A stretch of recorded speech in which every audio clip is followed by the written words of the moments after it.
Not every business is a good business to buy, okay? Things might look good on the surface, stable revenue, the trends are correct, the owner's retiring, but just below the surface, there could be things that are going to set you up for not the dream of business ownership, but the nightmare of slavery that you didn't want to sign up for, okay? But the good news is a lot of times, if you know what to look for, these things are very easily solvable in terms of structure, okay? So in this video, we're going to break down the 5 types of businesses I would never buy unless you know how to structure it properly. At the end, I'm also going to give you a 6th bonus never buy illusion that you can take advantage of in the marketplace to overcome, fair weather buyers and buy that business that might be right for you. I'll also share how I think about structuring deals after 19 years of buying companies. My name is Walker Deibel. I am the Wall Street Journal, USA Today best-selling author of Buy Then Build, creator of Acquisition Lab. Listen, I bought 9 companies over the last 19 years, over, a minority owner and over 24 more. Okay, I've been inside over 100 deals, and at Acquisition Lab, we've helped, our members buy almost $500 million in small business transactions. Okay, so here's the sort of 5 things that come up over and over again. All right, number 1 is the key function risk. This is when the owner is the business, okay? They're the revenue generator, the lead engineer, maybe their name is even on the door, okay? But the thing is that when they leave, the whole business evaporates because there's no systems, there's no processes, there's no employees. Let me give you an extreme example. I had an entrepreneur who owned a construction business, and he came to me and said, Walker, I want to sell. And I said, okay, let's get into it. And I said, okay, well, how do you sell the customers? And he said, well, I do the selling, really. And I said, okay, well, how do you find them? He said, well, just my network and stuff like that. I'm like, okay, so you know people and then you sell them. He said, yeah. Okay, well, who does all the design work? And he said, well, I do all the design work. And I said, okay, well, who architects, and runs the projects? And he goes, well, I run the projects. I said, okay, fine, but who's actually manning the equipment, when you're doing things like, moving a pond or whatever? And he said, well, I do that. So he runs the equipment. So he was netting $1 million every single year in pre-tax income, but he was the business. There was no actual business there. So he had $4 million in equipment. So my advice was just liquidate the business because he has an unsellable business. But here's the thing. Not everyone out there in this marketplace is going to give the same advice that I would have. Some people, will broker a deal like that. A lot of sellers, they don't know that their business is unsellable. So these things end up out there, okay? However, more common than not, this, key function risk is really on a spectrum, okay? So a lot of times you're going to want to do a deal where, especially in the sub $5 million marketplace where the owner is very, very involved, all right? Here's 3 ways that, you can think about structuring it in extreme situations, okay? Number 1 is I want you to structure a 6 to 12 month earnout, okay, tied to transition of customers or revenue, okay? This keeps the owner, now this is not 100% of the purchase price, mind you. It's maybe, 10, 20%. But what it does is it keeps the owner financially aligned by getting everything transitioned over to you as the buyer, okay? Number 2 is come up with a brand transition plan, okay? And this is where you move the customers from the owner to the brand of the company, okay? Now, here's the thing. This is something that really, as long as it's outlined and structured, it can even be in an asset purchase agreement, as an exhibit or anything like that. This makes them, legally bound to actually executing on this transition plan alongside you, right? Number 3 is to just, you can create employee retention bonuses to, just to help through the transitions. All of these are just ideas because I want you to start understanding that you can structure the deal to match the risk that you're trying to solve for, okay?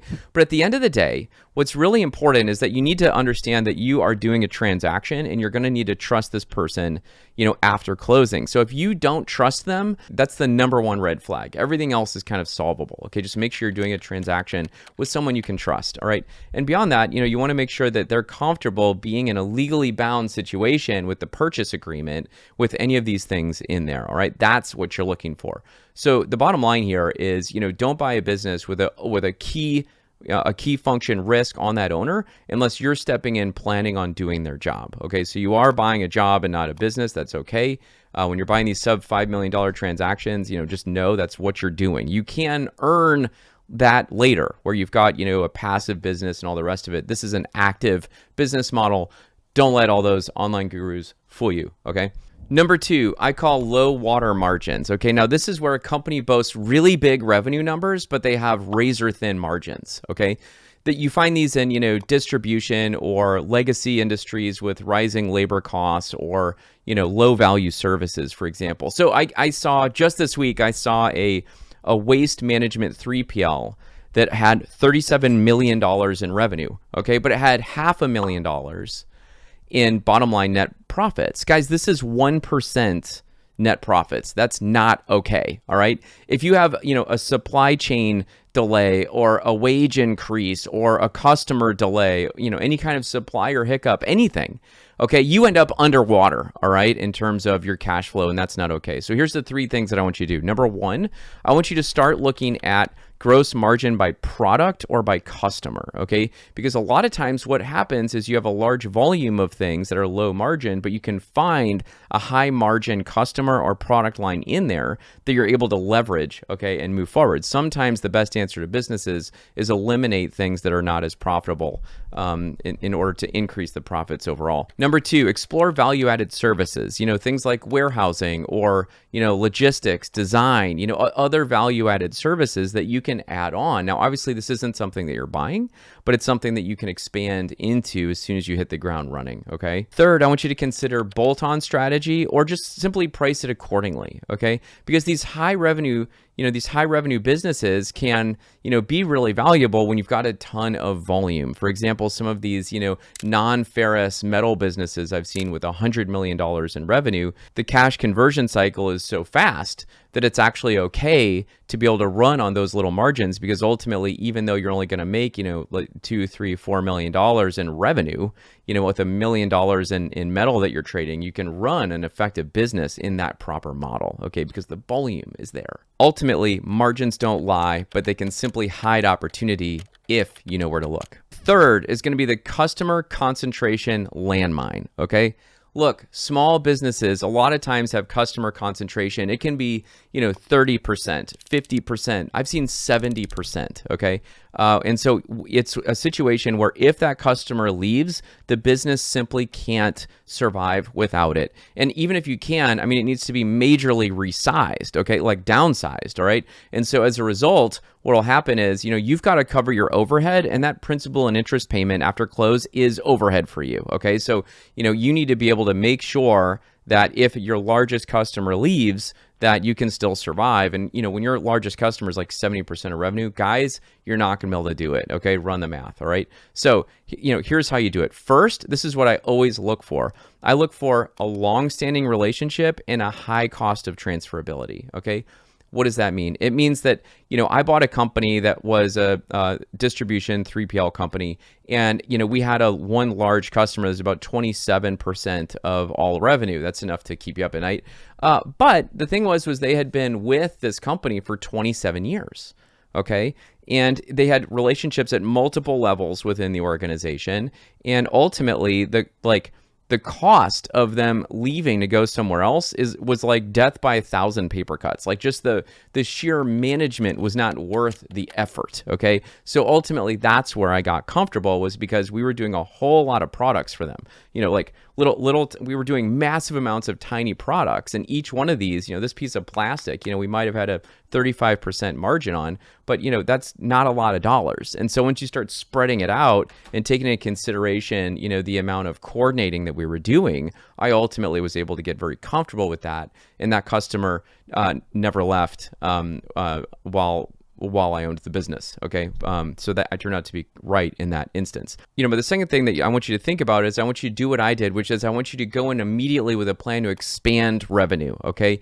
Use that big name, use that big customer as a launch pad, okay? Not a handicap, all right? And so what we did was we were able to introduce a new service into that client, and then because they had a big name brand, we were able to use that in order to, as a case study, in order to expand the business, okay? Next is going to be, see if you can re-sign any contracts before closing. Sometimes that's not possible, but it's an obvious win if that's something that you can do. And lastly, just coming back to that, financial alignment, see if you can tie a piece of the owner's exit to the retention of that client, all right? Ultimately, just make sure that you're not buying revenue, okay? You're buying durability, all right? That's the thing that makes buying a business so worthwhile. So if that's missing, just be careful, and whatever you do in these situations, do not pay a premium.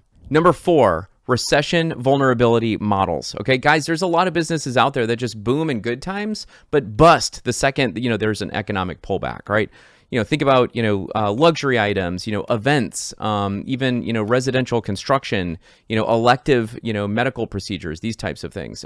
If you're using debt to buy these kinds of businesses, it can be absolutely lethal. All right. So, we're in a time right now where there hasn't been a recession for a very long time. I mean, obviously there was COVID and things there was hiccups, but there hasn't been a real recession for a while. So when you're looking at the last 5 years of a company's books, you're not necessarily going to be able to see how it acts in recession. So I want you to just be careful about, the types of things that you're doing. And when you're using debt to buy this, it can really get you upside down quickly. And so when earnings fall, your debt doesn't. You've got to keep paying that loan every single month. So even if the business is solid and there's a long-term demand for your product, if you have a short-term valley, it can wipe you out. Okay, so you need to be really careful. All right, guys, here's how I hedge against this. Number one, I want you to build a stress test scenario. Okay, so one of the things that we do at Acquisition Lab is we have a stress test that every single member has to run every single one of their businesses through, so you can understand how far down the business can suffer before you're really in a bad situation. Okay, so always stress test, always know,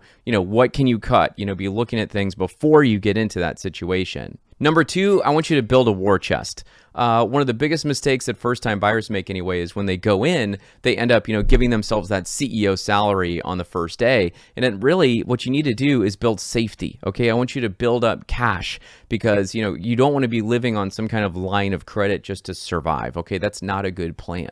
And third, you want to pair a cyclical business with a non-cyclical business or a counter-cyclical business. So, if there's like a recurring revenue piece that you're able to grow or focus on after closing, that's wonderful. Go that direction. Or, a lot of times you'll see snowplow companies doing, corporate landscaping in the summer months because obviously there's not a lot of snow plowing going on in July. The lesson here is don't buy a business that you have to pray for, right? Buy one that you can manage and that you can manage through a storm. Number 5, the owner as the banker illusion. Okay, guys, this one looks on service level like it's really, really a great situation. The seller says, listen, we don't need a bank. I'll go ahead and be the bank. You just pay me from cash flow. Seller financing, 100% seller financing. Look, all your dreams came true, especially if you're, a cash-strapped, searcher looking for a business to buy. But here's the thing. It's really important you don't take this at service level. Number one is going to be, the seller is overvaluing their company. Think about that construction company, that I had earlier. He had already tried to sell it to, a couple of guys that he had hired here and there. And, obviously he had $4 million in equipment. So he was wanting $5 million for a $1 million EBITDA business, which isn't completely out of line. It's just that there wasn't a business there. And so he would have ended up seller financing the whole thing. And I feel bad for the buyer in that situation, had there been one, because they were overpaying for the business compared to you have an unsellable business and there was no market that was going to pay that much for it. So the only way it can get financing to that level is if the seller finances it.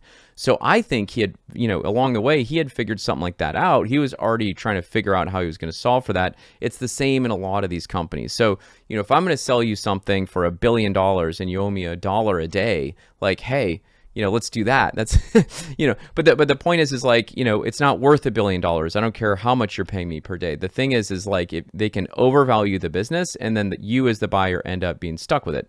Number two, it might be a business that is unbankable, and maybe they've already talked with a couple of brokers, or maybe they've already been through an attempt to try to sell it and they learned that their business is unbankable. Okay, so there's no third-party lender coming in to give you permission to do this. And so they're trying to get the deal closed by using your lack of information. Okay, they're not trying to be, I'm not saying that there's a bunch of people out there that are trying to, take advantage of you. I think that they're all good natured, right? They all believe, every entrepreneur knows for certain, that his company is worth $100 million.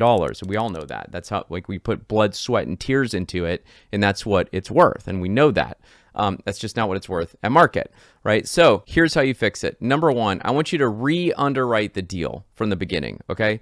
And if it's something that you wouldn't buy just with cash, okay, then don't do the deal. It obviously doesn't math out. Number 2, use seller financing as a feature, not as the reason to move forward in the first place. It's not a reason to do a deal in and of itself. Number 3, if you do accept it, okay, then I want you to tie it to performance, okay, because this is going to be the thing that keeps you safe when the business goes through volatility and the seller doesn't have you over a barrel. So the bottom line here is that if the only reason you're buying a business is because the seller makes it easy to buy, be very careful, okay? Probably walk away. Cash terms can't fix a bad business. All right, guys, here's the 6th never buy business that I actually think is an illusion and the largest missed opportunity out there today. And that is the legacy tech infrastructure, okay? I'm talking, paper records. I'm talking ancient software, old CRMs, manual scheduling, zero automation, all these types of things. Okay, I think that, most buyers out there look at this and they see, the mess and the lack of automation and just like the analog methods, and it scares them to death and they don't want to deal with it, okay? But I actually bought a business about 7 years ago that was running on DOS, okay? If you know what DOS is, write it in the comments that you know where it is. I want to know that you know that, okay? But it was basically, it's a blank green screen and they were having to type in, the code in order for it to do things within the system. Okay, so it's one of these where I think a lot of people look at this and they pass it up. But the truth is it's actually one of the biggest value add opportunities that you can do right after buying. We had a member of Acquisition Lab who bought a business that, the whole entire thing, it was a couple running it. It was taking them 60 hours combined, 60 to 80 really. And all the knowledge was in their head. Everything was handwritten on paper. And, all the rest of it is as analog as you could get. She bought that company and spent a year to 18 months downloading their brains, building SOPs, putting in low-cost subscription software, hiring VAs, and documenting the whole thing in, Notion or whatever she was using. She sold that business, guys, 24 months after buying it in an absolute buyer frenzy. I think there was 27 offers in about 10 months, sold for a premium and all the rest of it. When she bought it, she was the only one. There was maybe 3 offers, but she was the only one that really was there. So she was able to pick it up, at an appropriate price, do all the work, get that owner labor from, 60 to 80 hours down to, about 20, I think it was at the end, 15, 20, and sell it in a frenzy, okay? It's just an example of the opportunity that's out there. And what I mean by that was she was able to price the burden of having to overhaul all the software into the original acquisition purchase price, okay?